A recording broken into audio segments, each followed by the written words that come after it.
Welcome to another episode of The Flank. How you doing? I'm joined by my friend, my companion, my duo. He's a staple to the Call of Duty scene. He's a minute, the hour, ladies and gentlemen. Let's give it up for Benji and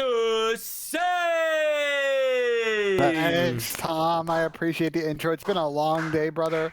I worked a little this morning, and then I flew back home. But you know what? Everything happened today, so you and I are getting on, and we're talking some Call of Duty. Where were you? I was at the airport. No, but what? No shit, Ben. But where did you go? You got a little girlfriend? You flying to go see a girlfriend? No, I'm coming home. I'm going home to hang out with my family and friends. You know, this weekend's Labor Day for those in the U.S. It's also It's also Rosh Hashanah on Monday, so you know. Celebrate Jewish holidays with my family. You know. That's nice. That's beautiful, Ben. Beautiful. Yeah. Well, Ben, it's an absolute pleasure to have you back and ready to go for this emergency flank today, Ben. We called an emergency flank. We called one. Why do you think we called one? I'll tell you why. I don't know. Because CDL Intel's going fucking nuts. They're going nuts, Ben. They're going nuts. Absolutely rogue. They're pretty much just fucking letting it all go. They're just saying, you know what? This is what's going to happen. Boom. They're fucking just spitting it out there. Now, granted, these are sources. These are rumors. This is just kind of like, you know. No, don't bullshit. Crone is pretty accurate. He's like, I remember back in the day, he would just kind of like tweet everything out, and now he's got these fancy articles with background. He is accurate. I would say this stuff's going to be pretty accurate as far as rumors go. He's accurate. There's still rumors and sources. They are. Stuff can still change at the 11th hour, but I think his current thinking is pretty spot on. Which is the only reason why I was like, you know, there's still sources at the end of the day. They're rumors, but it's CDL Intel, it's Crone, and for the most part, he's usually spot on. Has there ever been a time where he was wrong? There's definitely been times where he was wrong. He's been wrong when people like change their teams. You know, there have been times when like he's like gotten the intel and then stuff's changed since he got the intel. But like he's been pretty like on point, at least in last year, and then this year mid-season with all the roster moves he reported he was accurate. So he's probably the best journalist, most plugged-in journalist we have right now in the Call of Duty scene. I mean, I want to know where this guy gets his fucking sources. Can we get Crone on the show? Crone, if you're watching, you think he would get on the show? He lives in Australia, so I don't know if he's still awake. I don't give a fuck. He's still up. Yeah, we should get him on the show. I'd love to get him on the show. I would love to get Crone on the show just to see what the hell is going on in his head, because this guy, I don't know where he gets all his information. I really don't know where he gets his information. I think he's from like New Zealand or Australia, I think. So who the fuck is he talking to? How does he find all this shit out? Honestly, I'm convinced that all the pro players are sliding to his DMs. Who though? You know. What pro player is gonna slide into this guy's DMs and tell him everything? A lot of people with access to grind, Tom. I don't know. I personally, I'm still very, very confused on where this guy gets his information from. He's not a hacker or anything, because he knows things from every fucking camp. You know what I'm saying? He just knows everything. The other thing too, Tom, and Lamar, I know is in the chat, has said this about 17,000 times on this show. Bro, nothing stays a secret in this Call of Duty community. No, you're right. Once all of the friends and the girlfriends know, everybody knows in the scene. So stuff gets around, and you know, people talk, but I appreciate the service that he does to the community. The reporting he's done has been excellent, especially today. So shout out Crone for setting us up to have a great show today. It's great reports. I heard Zinni bitching. He was like, we can never have a normal announcement. We can never have a normal announcement anymore. It's fucking cap, because I remember back in the day, people used to find out intel when the guys would just leak stuff on the AIDS call. Like Nada would say something dumb, or Zinni would say something dumb, and people would just accidentally leak rosters. Now we actually have a journalist doing it instead of just, you know, people picking teams. Well, somebody said Tommy doesn't like Crone. That's not true. I like Crone. I don't have anything against. He's just doing his job. Hey, bro, if intel leaks out and it gets to somebody who's running a social media where it's like, you know, it's what would you call it, Ben? He works for Dot Esports, so he works for a legit news site. But so then there you go. He's going nuts. I mean, he's basically the Jacob Wolf of Call of Duty. I mean, yeah, we'll give it to him. I mean, he's not doing anything wrong. It's up to the people to fucking keep their shit in their camp, so none of this stuff gets out. But you know how players are. Pro players start talking. Everybody starts knowing whatever everybody's going on. Yeah. So Crone has got to have a plug. He's got to have a plug. It must be an inside job. It's got to be an inside job. I think everybody talks to him, bro. No, I don't think so. I think he has one. I think he has one person who's feeding him everything. One source. That's cap. No, he has one. No, Ben, he has one main source that's in the mix that tells him every single time. You know how this works, man. There's a network, and the information goes through the network. There's multiple people. Like, Maybe. Let's not say there's some fucking mastermind behind all of it, bro. Everybody talks. Everybody's got sources. He also like probably now that he's a real journalist in that sense, like I'm sure he's not running something if he's got one source. He's waiting to get multiple sources. So Ben. he's legit. He talks to multiple people, man. Ben. Yeah. Are you? Am I a source? Are you the source? No, I'm not a source, man. Are you the fucking source, you piece of shit? What kind of dumbass I don't know. I just that? feel like you're getting nervous. I feel like you're getting nervous. I feel like you're the source. Tom, you got intel? Tom, you got intel? Are you a source? Go fuck yourself, Ben. Fuck off. I'm no source. If anything, I would like this shit to hit the I would like these teams to just straight up announce because it would just make the flanks better. Boom, an announcement just hits. Nobody expects it. Like you just fucking. You know what I'm saying? Yeah. But if anybody's a source, it's you. Let's move on. All right, Okay. let's move on. Let's get right into it, Ben, because there's a lot to fucking talk about. What team are you starting with? I mean, I'm just gonna use CDL Intel. I'm gonna use Crone because I'm just gonna scroll through it because this guy's going fucking nuts. Okay. I think that started off. We'll go with the pin tweet. The sources telling us Octane likely running it back with LA Thieves. Envoy set to complete the roster. That leads us with an Octane, Kenny, Envoy, and who's that fourth? Draza? Yeah. It's gotta be Draza. So Octane, Kenny, Draza, and Envoy. Ben, I'll kick it off for you. What are your initial thoughts on the roster? So I want to say like in general about all these teams, I feel like teams for the most part have done a really good job of like building teams with the right roles in them. So I got to shout out all of these league teams as we kind of go through these. I like this Thieves team. It is definitely a surprise that Envoy ended up unattached off of the Chicago situation. I think he's a dynamic playmaker. I think him and Draws are going to pair very well as sub players, and then it allows Kenny to be that flex. So either he's going to be a third sub or second AR. Whatever Ken wants to run, he can run on this team. He's able to play the positions he wants. I think the X factor is Sam. We know that is best, that he is one of the best ARs in the world. The last couple of years, he's been on some, let's just say, mediocre teams. Not he's anymore. now on a real. He's now on a real contender. And I want to see him step up, be back to the Sam of old. If he can, this team's going to be filthy. Yeah, I think a lot of it. I think it falls on to all of them. Envoy was a little inconsistent throughout the year, so he's. His numbers were. What are you talking about? His numbers were good. No. I'm saying he ended a year how he didn't like the way he ended a year. I mean, yeah, but like I also we talked about this time and time again on the show. I'm just telling you what he said. I mean, he said this, so I'm just.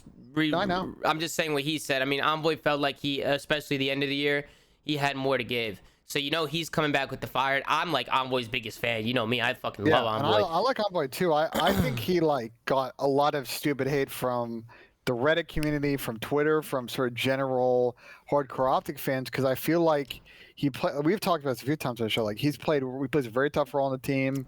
He's trying to hit a lot of long routes, getting a lot of bad timings, but he's still putting up insane slaying numbers. So I think he's going to do great on the Thieves team. He's a playmaker. Where he's going to be sort of their dirty work guy.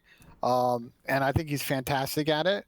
I think this Thieves team's going to be a very good search team. I think Sam's probably the weakest of the four search players, but that's fine. He can be sort of that AR island player, and they can kind of make that work. And I think Cap's been getting a lot of hate as a coach, and I think that's unwarranted. And I think he's going to have these boys set, and I think they're going to be a very dangerous team going into next season. Hey Ben, why the fuck is everybody cooking me for? Why is there everybody? Because they're cooking you about the Envoy's mom thing. They don't know what the fuck they're talking about. You guys don't know what you're talking about. You guys don't know what's going on. Fuck off. Listen, man. What do you think about the Thieves team? I like it. I think it's talented. I just don't know how they're gonna mesh together. Like it depends. Really? I mean, we'll see how the game is. I think one thing you can't take away is that they're talented as fuck. They're all talented. They're all very vocal. Right, yeah. For the most part, they got a vocal team. A lot of personalities on the team. So I'm sure LA Thieves is gonna love that. I'm sure Nate's gonna love that. Their comms are gonna be really good, and I like about this Thieves team, and we'll kind of get into. I think all of these teams kind of have solved this problem for the most part. I think this team's gonna have really good work ethic. We, with the way that these seasons are set up, with the late start to the season, retrospective past years prior to franchising, you need to be going 110% at the beginning of the season get ahead of people. And I think the Steve team is way better position to not sit there for 2 months and just complain about the game. You know, with Draws and Envoy, these guys are going to be grinders. You know that Ken's also a grinder as well, especially when teams with other players that are driven. And I think Sam will come along with the guys, and they're going to have a success early scrimming and getting ahead of teams. I really like what these has done here with the soft reboot of their team. Keeping a couple of key players, but just upgrading in other positions. Yeah. Definitely. It's an interesting team. I like it. I think it's very talented.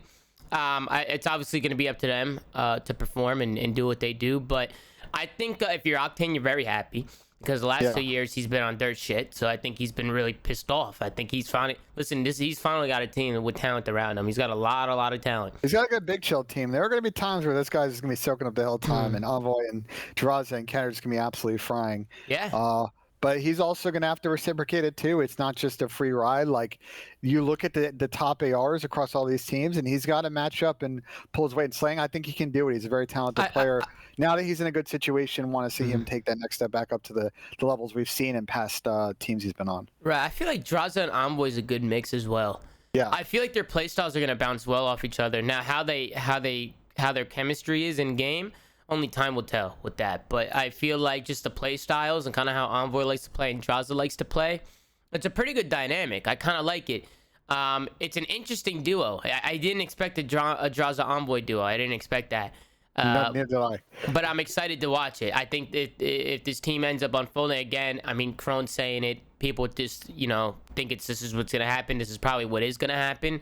We'll have to wait and see, but I think they got a great team, and I think they did a great job over there. This is a team that they ended up, coming to terms with. Yeah, I think both LA teams did a good job, especially with the changes they made in this offseason. If you want to talk about LAG, we're gonna go down. We're gonna go down. Let's keep it going. Atlanta FaZe are expected to keep winning. CDL Intel tweeted out. Okay, thanks for that. Not a bad take at all. Not a bad take. Dallas roster is still expected to be Scump, Dashy, Shotzi, Illy. We talked about that already a little bit, Ben. Definitely think it's a great roster. A lot of talent. I think Illy's going to really step up, be that leader for those guys, and we'll see what those guys can bring. And also, just the Dashy, Illy, Shotzi trio reminds me kind of XEO a little bit. Just of the way they play, the way they like to chow, the way that they see COD. It just reminds me of it a little bit.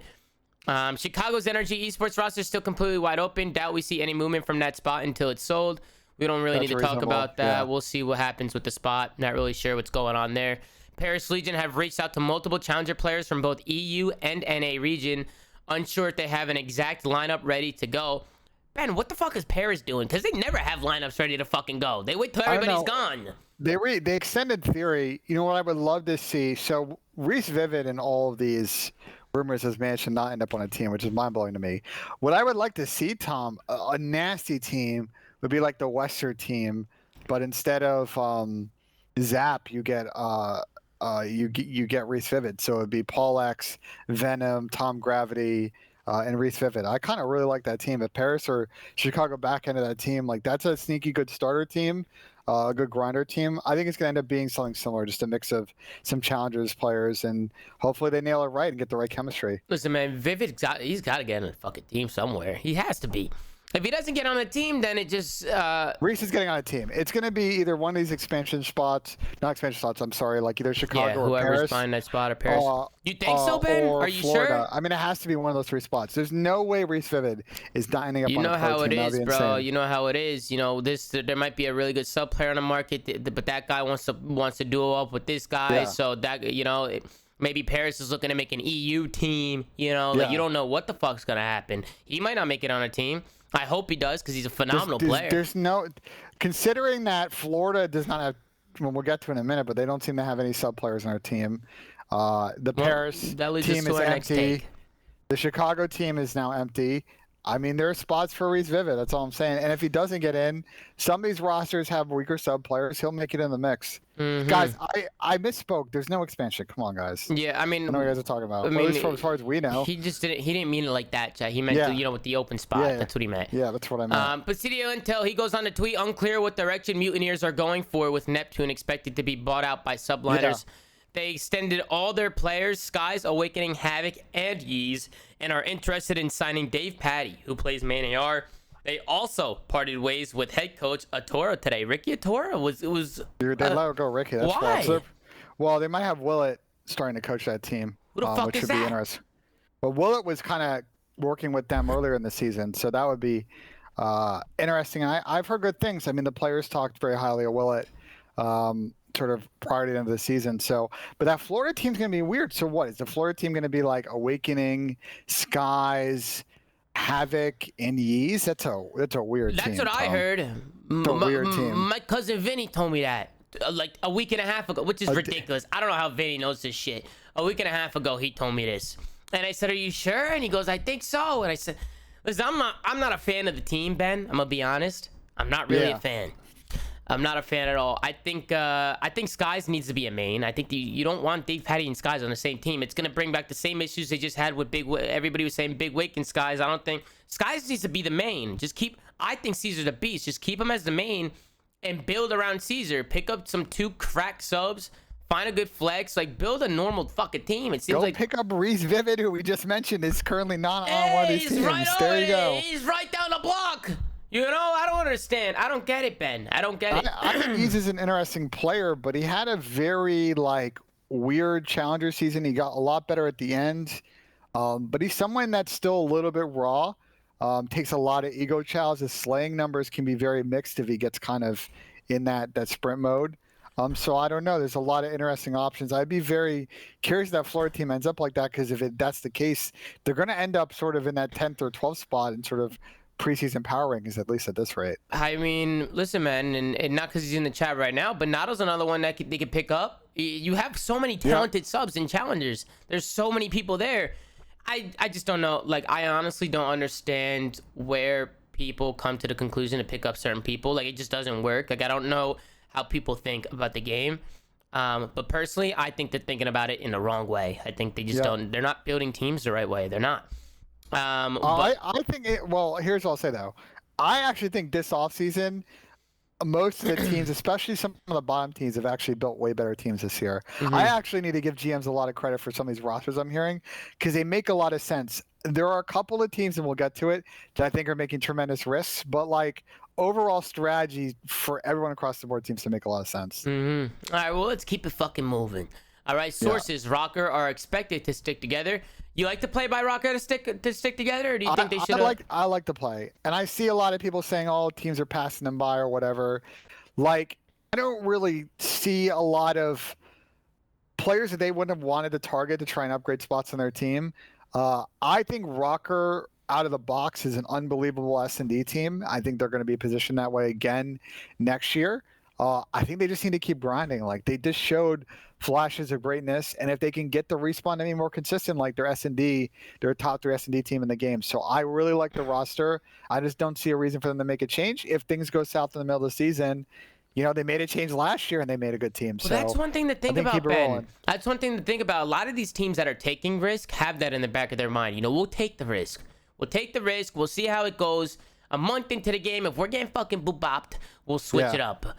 And that's why the substitution spot is very... Listen, I don't want to see another fucking Joey Nubsy on a bench that Seattle just did. If I see another fucking coach on a bench, I'm flaming him. I'm going to flame him. I don't want to see that again, Ben. I want talented players to be on sub spots. I want talented players to be on sub... I hate that shit. I don't like when these fucking organizations that have hundreds of millions of dollars, millions of fucking dollars, they say, oh, they don't want to fucking pay for a sub. Just put somebody on the minimum. Put a talented player on the minimum. Keep it as your sub. Because you never know what's going to happen. You really do never know. In the middle of the year. You never know what's going to happen. Somebody can get sick. Somebody's visa. Fucking, I don't know. Somebody breaks their hand. What if somebody breaks their hand? You don't know what the hell's going to happen. I know a lot about that shit.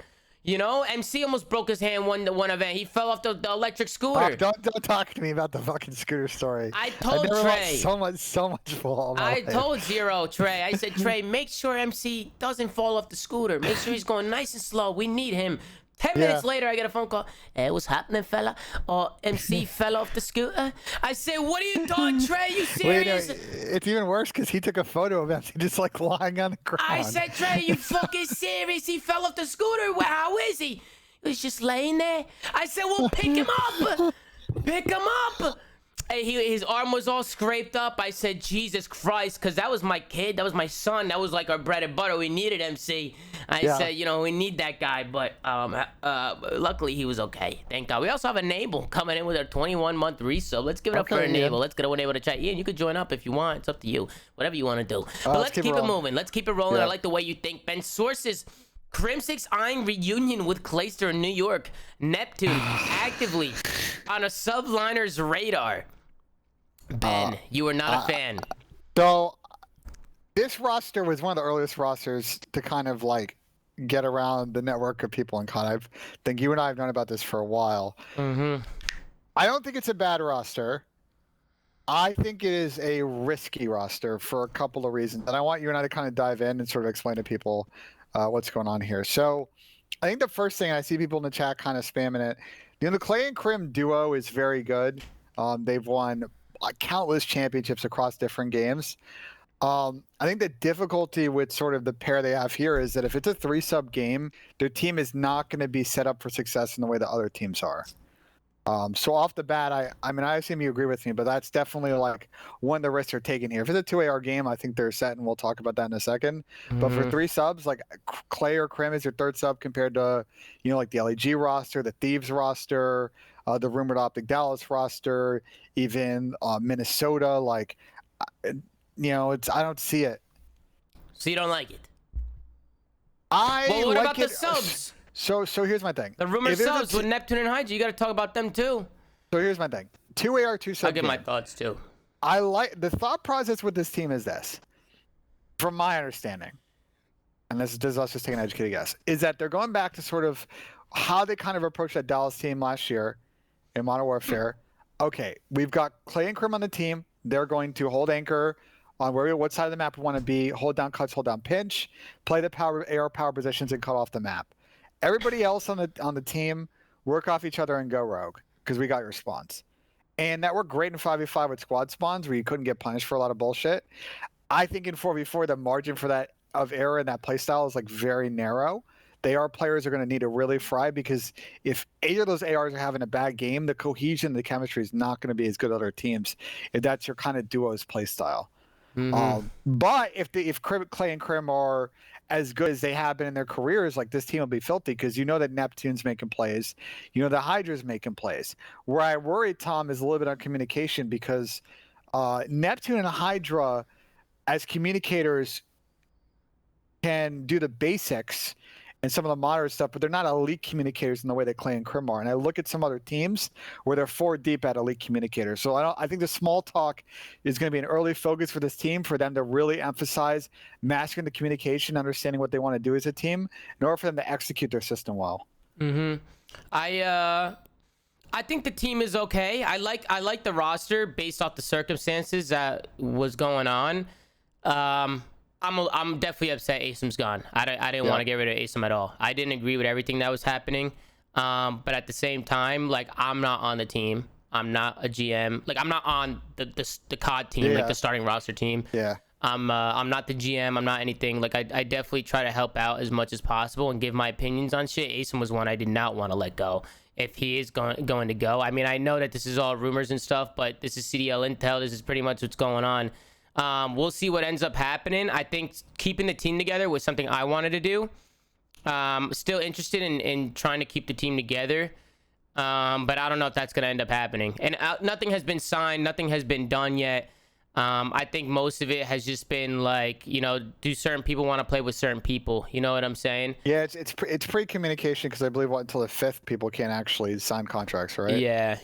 So I think this is more just the current thinking. But I agree with you, Tom. Like, I'm a little surprised that Asim ended up. Wait, what the fuck is everybody saying leaked? It's fucking on our screen. The fuck are you guys talking about? Whatever, chat's being whack. But besides chat being whack, I agree with you. Like, I'm a little surprised. Because Asim's the kind of player as a sub that you love because he can kind of do the aggressive entry role and he can be sort of the roamer, slayer, like player on the hill, but also a long route type player. So he does and can play both play styles. And I would have figured like you'd want to keep him because he's so multi-dimensional, can plug it anyway in a system. Mm-hmm. I guess the thought process is to replace him with Neptune, who I guess you can argue maybe has a higher ceiling. I kind of see some validity in the thought process there, but I'm very surprised that they didn't just say, well, like, let's see if we just bring in Crim for Mac and we just kind of run it back. I think that would have been something to explore. See the problem is everybody knows the problems, the internal problems with the team.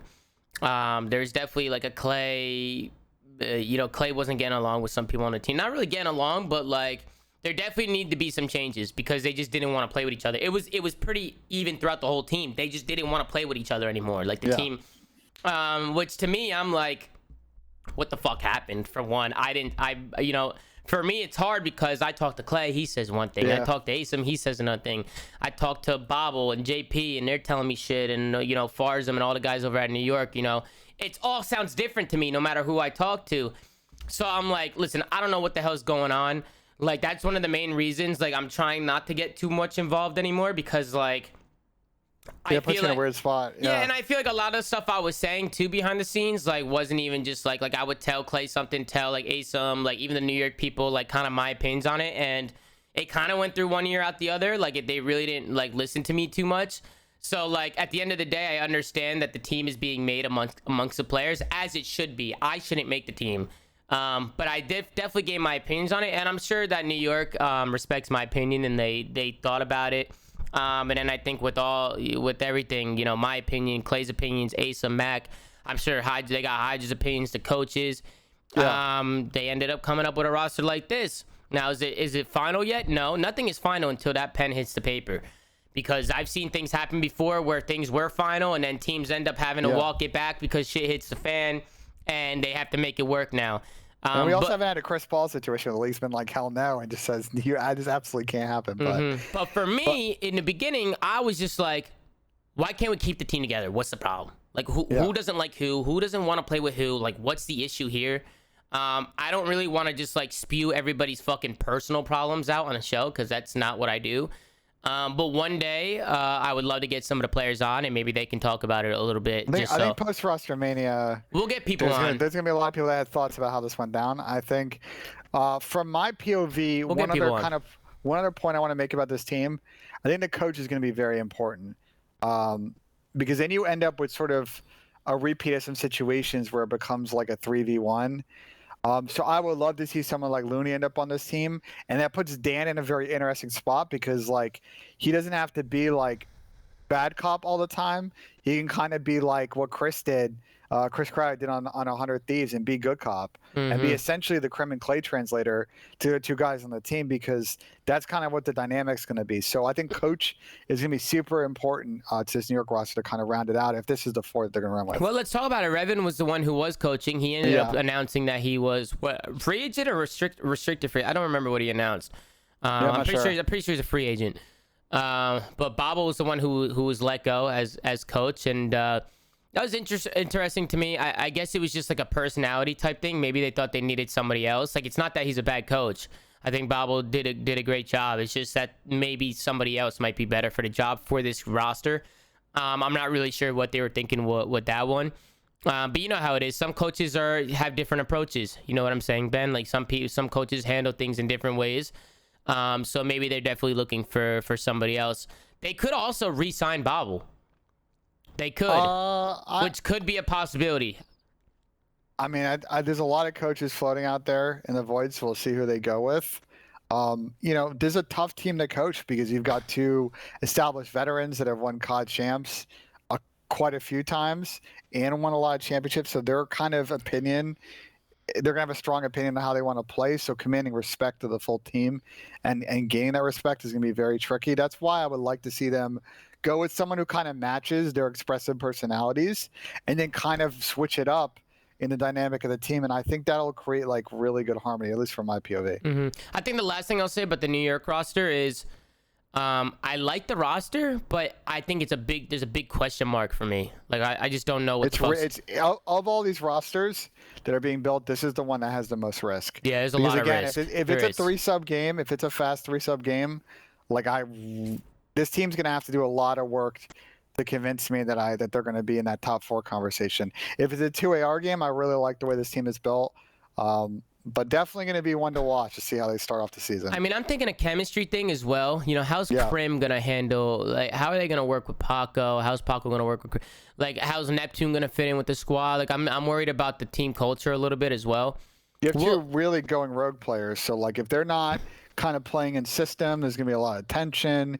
I mean, you're friends with Porter. You know he's got things to say about that kind of play style. So I think again they're just trying to repeat the dynamic of what happened in Dallas. I think they can pull it off, but it's not without a little bit of risk in an off chance that it doesn't really work out. I mean, one thing you can say is it's an exciting fucking team, that's for sure. Hey, I'm gonna be super excited to watch these guys play. It's just a cool dynamic. You have Clayster, Krim, who are two big shots. You have Neptune, who's like the Halo guy. People are looking at him as like the next one up. Like the way he moves around the map, like his potential, his ceiling is through the roof. People compare him to Shotzi when he came in. People were comparing him to him. And then you have Hydra, who's the French phenom. He's a young gun. He just had his first year. Had a pretty good first year. You know, some ups and downs as a team throughout the year. Definitely just disappointed because for me, like I have two sons on the team, Mac and Asim, and those guys are gone, I guess. And those guys are good as fuck. Yep. Those guys are good as fuck. And that's what, you know, brings me to my next point is the Los Angeles Guerrillas. Sources, Los Angeles Guerrillas rebuilding around Slasher, potentially targeting Hook, Gunless, and Asim. I think personally, I think Crone might be a little off on this one. I think they're building around Hook. I think Hook was the one they initially got. I don't know. With this team, actually, I would, if I were pretty sure Alex, Hook was the one they initially got. Here's my approach. I think the keys are not with the players. I think the keys, if I were the org, I think with considering that you basically just squad wiped your team and brought in 4 new players, no one on this team should be getting the keys. The org should have the keys. I will say for LAG. I like this roster, Ben. This is probably of like the full wipe, totally redo everything, rebuilds. I think LAG's kind of absolutely nailed it. This is basically like Tom. This is basically the Rise World War II team. I love that. I like this team. Even with like the roles, like almost like you have perfect TJ and Asim is Looney. Like it fits really well. I think Pierce has changed a lot as a person. I assume Austin's done some self-reflection, and this team checks all the boxes we talk about. All these players are gonna have a chip on their shoulder. They've all had really funky seasons where stuff happened that was out of their control, where they were on bad teams, or a bunch of bullshit went down. So they're all gonna be hungry to prove something. I think on paper this is a nasty S&D team. I think they can be fantastic at respawn. You've got well balanced in the ARs and subs in terms of playmaking. The wild cards are really just the AR players. You know, Gunless and Slash can be very expressive. I'm curious with Bevels and Ricky kind of how this whole squad harmony is going to work out. But in terms of upside, I mean, like if I were going to power rank the teams right now, this is a top 4 team for me. I like this team a lot, Ben. I do. I think they hit the roles right on the nose. I think everybody just fits right into their slot. I think it's a perfect fit. I don't think it's going to be a problem with Slasher and Gunless. I think those guys know how to win. I think they know what it takes to win. I think their attitudes aren't. They might go at it a few times, but fuck, I could see a lot of players going at it on a lot of teams, to be honest. You know, I feel like they'll find a way to just come to a conclusion and fix those mistakes and become a perfect team. I just feel like this team is going to be on point. I feel like not only are they talented, but they're going to work well together. I feel like in game and out of game, this team's going to really get along. Like, I think it's going to be a good team. Like, I like the whole dynamic of it. You know what I'm saying? Here's another element. So I've seen people like kind of loose with my top 4 take, and it's a little fire. Like, for example, with the genius of this team, like this team is built in a really good way for Hook to do what he wants, because you know Asim plays straight up, Gunless plays straight up, Slasher plays straight up. So the person that can really have the most license to go rogue is Hook, and in situations where he's been like that, he's been a top 3 player in the game. So I think like the thought process on this roster is like been well thought out, and I think it brings out the best in all the players. Mm-hmm. Like, think about it for Asim's POV, right? A lot of the issues that they talked about they had in New York is they just weren't on the same page, and Asim was getting weird timings. Well, that's not going to happen because Austin and Gunless are going to do the right stuff on the map, and you have Hook supporting and playmaking, so he's going to be in the best place to excel. I just think this has been extremely well thought out. So LAG or New York, what team do you like better? LAG. Chat, what do you guys think? LAG or New York? What team do you like better? Because Ben, this LAG team could have been possibly on New York. Yeah. Really? I mean, I'm just saying, you just keep ASOM, you pick up 2 free agents, Gunless and Hook. You already have fucking most of the team. I'm saying it could have been, like, you know, if they wanted it. I think Chat agrees with us, LAG. Yeah, I mean, I got to be honest, Tom. I'm going to be very curious how this year goes for New York because they've rolled the dice, and if it doesn't work out, they're going to be in a very tough position where it's going to be Clay versus Crim, and that is, as an org, like trying to unpack and solve that is going to be very difficult. So we'll see. I think New York is, like you said, just a high risk. It could work, and if it does work, it'll be a great team. But I just hate seeing ASOM on another team. I'm gonna be honest. Well, ASOM's on a hardworking team now. I think he's gotten a situation. He'll love a team like this. He's gonna love this situation. I think Austin has always played the best on teams like this, where he's playing with 3 grinders. Big P's playing it in and out every day. You and I both know the ASIM grinds, and Hook's also a grinder as well, and famously was grinding all his S&D challenges for quite a few years. So I like what's going on here. They're going to bring out the best in all of each other. As long as they start the year off, no bitching, no moaning. Let's just get better at the game. I really like the skill, the disciplines, for the IQ on this team. And I think Chat kind of agrees. I think LAG did a fantastic job rebooting the roster. Yeah, I like it. I like the roster. I think this is one of the better ones I've seen, to be honest. I'm a big fan of where they went. Both with LA it. teams did a good job. They suddenly put themselves ahead of a few other teams. I think, like, overall POV, like, I think we have to give the first 2 spots to the teams that finished first and second this year, because they're sticking together. But like that 3 through 7 spot is very competitive. I think all these teams have a fame to claim. Some more riskier than others. And for example, for this LAG team in Save for Thieves, if it's a 3-sub game, you've got Ken running a 3rd sub, and you got Gunless running a 3rd sub. So I like how those teams fit if it kind of is a faster play style. We'll see how it all unfolds. We'll see if these teams actually come to, if this actually ends up happening. If it does, I like it. On to the next one. We'll read this reminder that deals cannot be made until the 5th of September. These rosters aren't officially locked in and can still change. We already said that, but thought I'd say it again. Sources. This is talking about the Seattle roster, and this one's interesting to me. Accuracy expected to lead Sib, Mac, and Pred on Seattle Surge's new roster. I don't know how to feel about this. I love the Sib pickup. I love that. Big fan of Sib. I'm happy that his name is being brought up on some of these teams. Yeah. Pred, I don't know much about, but I heard he's fucking gross. So if you have Pred, who's a really good, talented sub player, you have Sib, who's an insane, like, bro, Sib is an insane flex. He's good. Like, he's really good. And then you have Mac, who, if he's going back to the sub role, and you know what Mac can do with a sub, if he can hit that form that I know he can hit, that's a good core 3 for Lamar to just sit back, teach him how to play COD, teach them the fundamentals, and try and get these guys on the same page.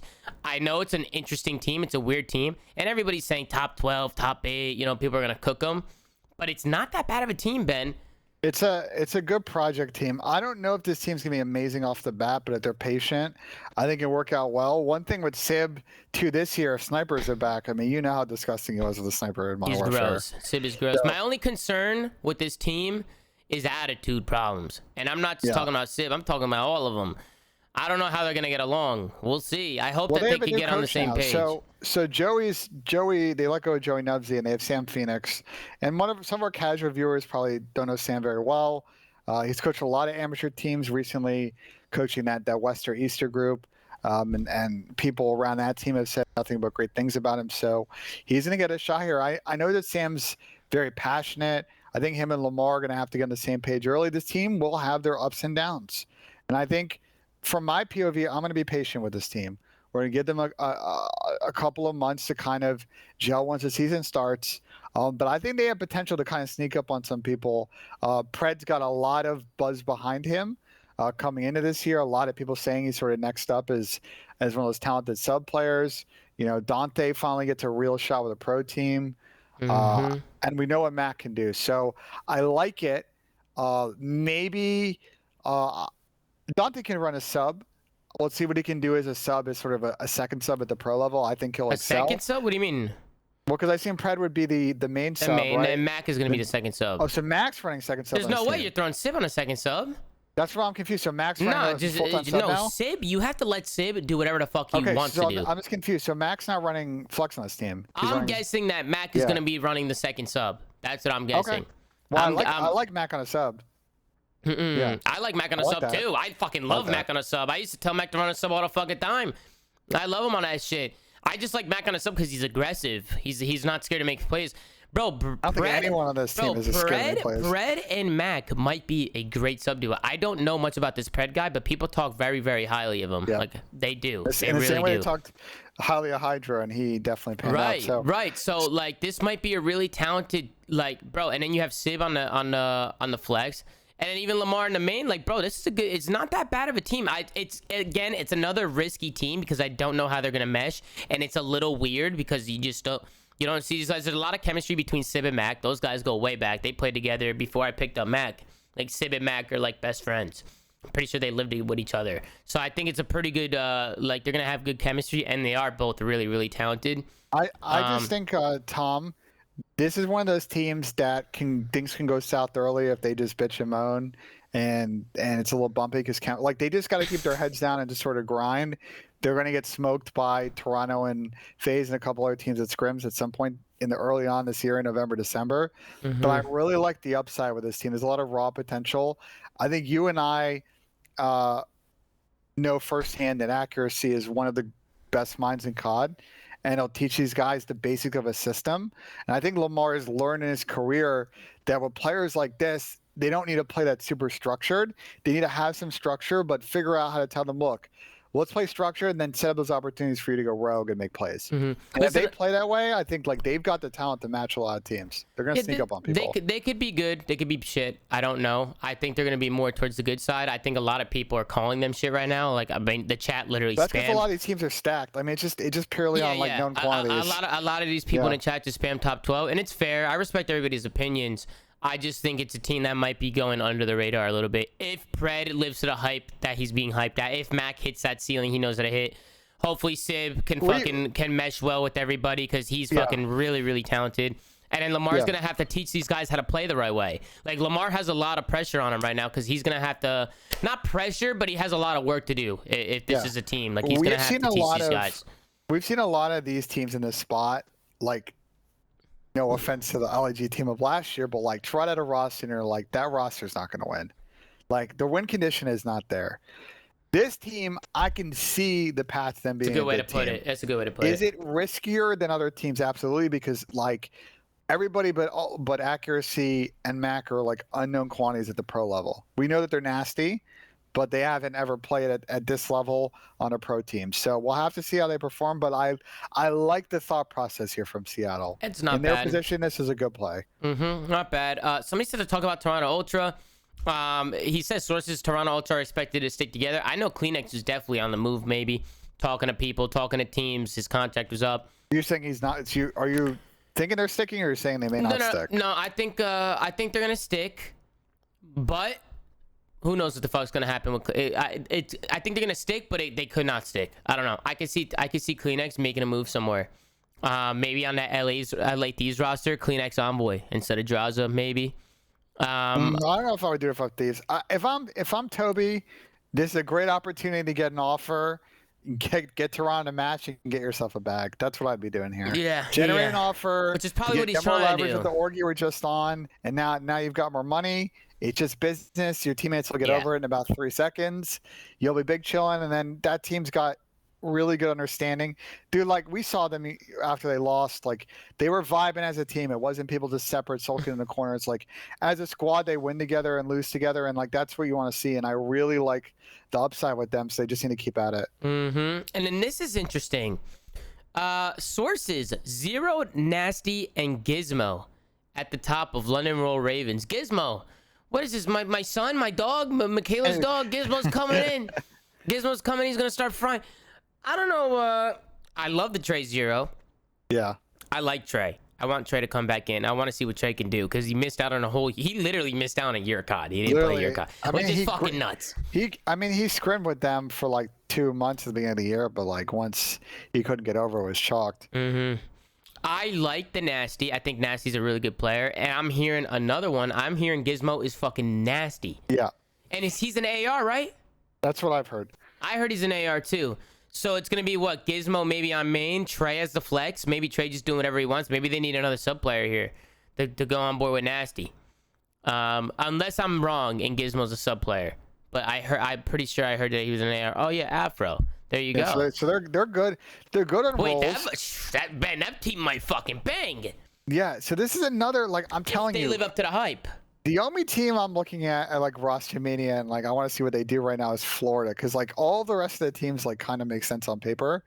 The thought process with the London team is very similar to Seattle, right? Like you're putting Zero on his best role, main AR.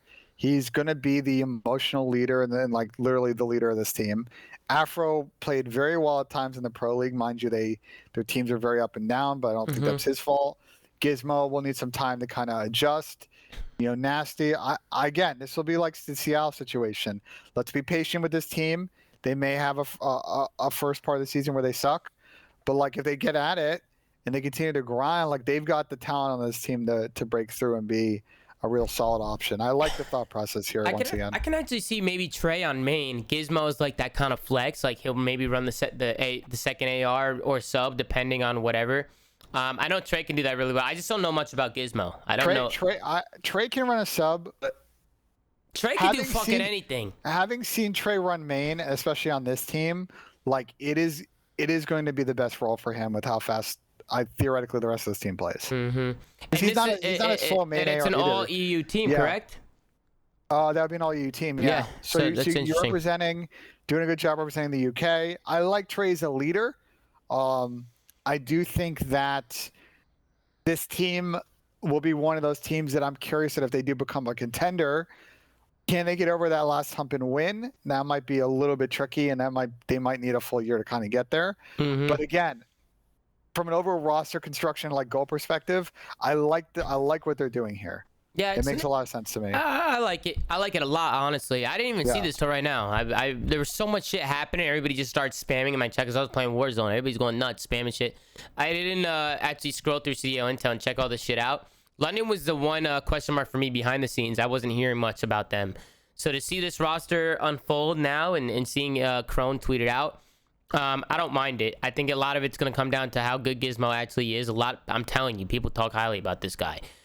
So if he comes in, and Nasty's obviously a really good player. I like Nasty. I know what he's capable of. Him and Afro coming in as the subs might be a scary fucking duo. Yeah. And then Trey, he's going to be a good leader for these guys. He's a veteran. He could teach these guys how to play the game. He did a great job for us on FaZe when it was me, Maddie, Cell, and Asim. I think Trey did a phenomenal job trying to help me, lead the team and trying to figure out what the hell's going on. So I'm a big fan. We could keep scrolling. Mutineers have parted ways with Ricky. We already talked about that. Ben, Zach, Zed ended up retiring. Definitely not something you want to see. I love Zed, man. I love Zed. We shout out Zed, man. He was a great guest on the show throughout the year. Sucks that kind of things have broken his way, but I think keep it going, Ben. 1 sec. All right. Well, Tom's leaving, so while he's doing that, I'll talk a little bit about Zed. I think really curious to see what's next for him. From content creation, I think he can do a good job. I think he's got a lot of the tools to be a good coach. Unfortunately, always sucks to see the end of someone's career. But like from my POV, I wish him the best. I think he's got a bright future ahead of him. He's young. He's a lot of opportunities to coach or be front office or do content. So, well, who's London? Who's coaching London? Who is the coach of London right now? I don't know. Could be Zed. Well, they let go of Shane, right? Oh yeah, Shane. Did they let go Shane? People are saying Dominate. Okay, so yeah, Dominate's coaching it. Dominate. You know much about? I don't know much about Dominate. Well, he was coaching the team last year. It was him and Shane, right? Yeah, I'm surprised they got rid of Shane. It's weird to me to see a lot of these teams get rid of their coaches just because, like, I don't know. Maybe it was just like I said with the New York thing. Maybe it just wasn't the right personality for the team. So maybe they're just looking to go elsewhere. I don't know. You don't know behind the scenes what's going on. But Zed, I wish you the best of luck, kid. I think when he was on London this year is when they looked at their best. When Zed was on the team, they were playing good. Maybe they just saw more potential. They saw a higher ceiling with making some changes. Paul X finds himself removed from the roster, so he's one that's going to be on the radar because Paul X is a good player. Yeah, Paul's very good. He's a very good player. I want to see a reform of Wester because I want to see what that team could have done or can do against a pro team. I feel like Paul, Venom, and Tom just work well off each other, and you throw Reese Vivid on that team, and they're disgusting. So you would like to see a Tom, Paul, Venom, it's Wester and minus Reese? that plus Vivid, yeah. I don't know. You think Tom Gravity's better than Zinni? You really think Tom's better than Methods? But I think there's some pre-built chem, and that's why you would do it. I think. Ben, they broke up. They fucking went at each other and broke up. What kind of, you know? Yeah, but their team broke up though also because they were also getting poached by their teams. Like they were for like trying to keep that team together for 3 or 4 weeks while people were just like offering 15-day contracts to like Paul and the rest of the team and Venom. So like it was really tricky. Again, it's one of those like amateur teams you can try at the pro level and see what it does. So I'm not saying Zap and Zin are bums. I don't know where chat's getting this. What? Do I think that Reese Vivid is better than Zap? Yes. Do I think that Zin and Tom, it's like hard to judge because we've never seen Tom Gravity play on a pro team. I've seen Tom in scrims against pros and he always holds his own. So could Zin work on this team? Absolutely. Could Tom work on that team? Absolutely. Someone said Sheen in chat. Could Sheen work on that team? Absolutely. There's a lot of things you could do. I think Nato might deserve a spot. I think Nato's been playing really, really well in Challengers. Yep. He fried from start to finish in Challengers, and Nato's a good player too. He's another one who's won events, won multiple championships, been frying in Challengers. Yeah. And then I'm looking at also somebody like Donnie on Paris. Right, they released Donnie. I thought Donnie was a good player. I think they had a lot of problems throughout the year, but you know he's another one. There's so many players that can go around. Like people are gonna get fucked here. There's definitely not enough spots to go around. So yeah, people were saying like Spart and Prolu, like there are definitely a lot of players in this Challengers mix. And if we have 8 spots and theoretically they go to Challengers players and some combo with veterans, some of these guys are gonna get a legit look. Mm-hmm. So. No, there's a lot of different ways you can go about it for sure. I just think there's scraps too. I mean, Maddie's not on the team right now. Maddie is another one. Like, there's so many people that are going to be looking to get on these teams that arguably should be on teams that might not. TJ, some people are putting TJ in the chat. Another one, yeah. TJ, John, Temp, Wuskin, Scraps, Methods, fucking all these guys. You know what I'm saying? There's not enough spots for all these people, so some guys are going to have to do what people did last year, grind in Challengers.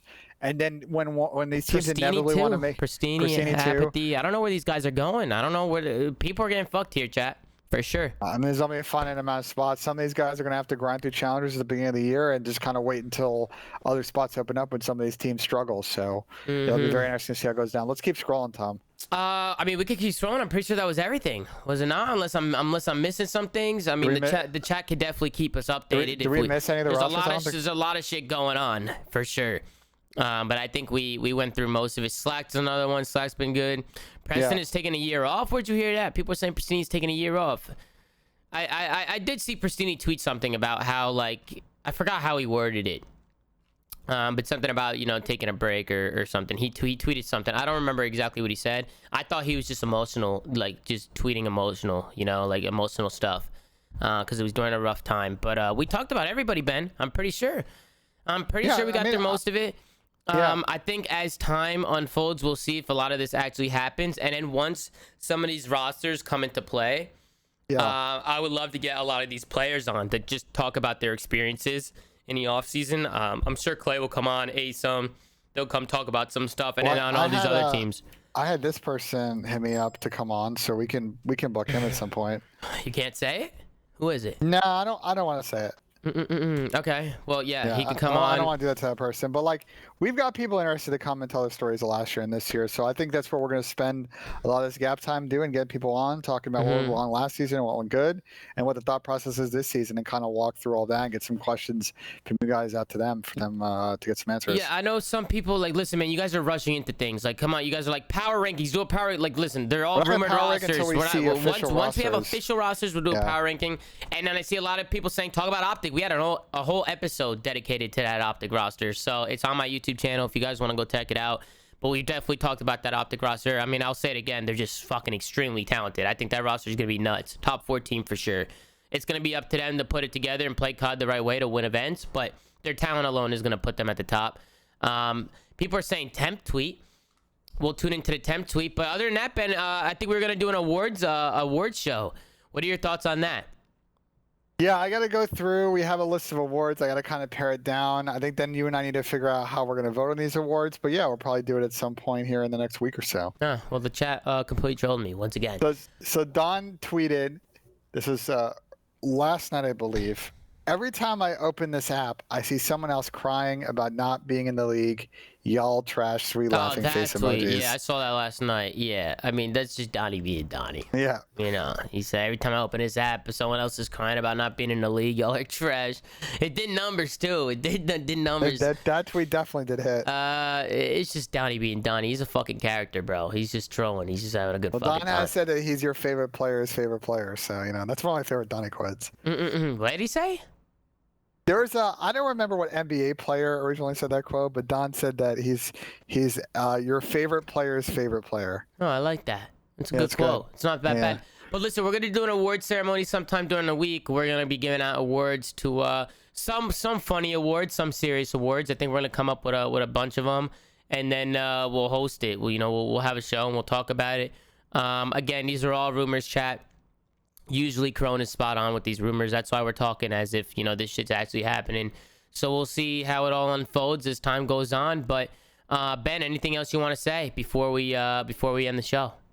No, it was a good episode. I was not predicting a lot of these rosters to leak, but I'm glad we walked through it. I think overall, teams have done a very good job in Roster Mania, just making their teams better. I think almost all of these teams, if not all the complete ones at least, because we don't know what Florida's roster is yet, I have really good win conditions, and from here we'll just see how the teams prepare and grind and start off the season.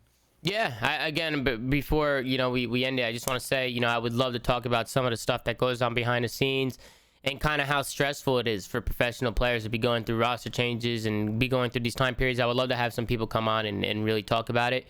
I think as as the teams finally unfold and everybody gets signed, I don't know about you, Ben, but a lot of these teams are super exciting to watch. I think it's going to be in a very exciting year. Again, you could just see how much talent is in the league based off some of these rosters that are forming. There's just going to be a lot of top teams. And like you said, Ben, that 3 to 7 range is going to be very, very tight, very close. So it's going to be insane to watch. Super exciting stuff. And as always, you guys already know we're going to cover everything here live on The Flank, me and Ben J. Nassim. So, guys, I appreciate you tuning in. I had fun today. These emergency flanks are fucking, they're fun to do. I'm not gonna lie. I like doing them. I love talking COD, especially with you, Ben. It's always a pleasure. You're very wise. You're very wise, man. Thank you. You too as well, Tom. That's why we work well with each other. Yeah, thank you very much, Ben. It's always a pleasure. Guys, make sure to like, comment, and subscribe. If you're watching on YouTube, go to anchor.fm/theflank to check out all audio sites that we're on. Please go to @theflank on Twitter. Gersh doing a phenomenal job, especially during Roster Mania. On the Flank Twitter, so make sure to go follow the Flank Twitter. And as always, guys, it's been an absolute pleasure. I'm gonna keep streaming. I'm gonna keep playing some games. We might hop on some GTA or something. So, guys, if you enjoyed the show and you want to keep watching, please follow the stream. Watch the rest of the stream. We're always having a great time in here playing different games. So it'd be awesome to have you guys stay and stick around, because I know a lot of you people leave, but we do have a great time. So it's up to you. I appreciate you guys watching, and as always, have a good fucking day. Thank you guys for watching. Peace.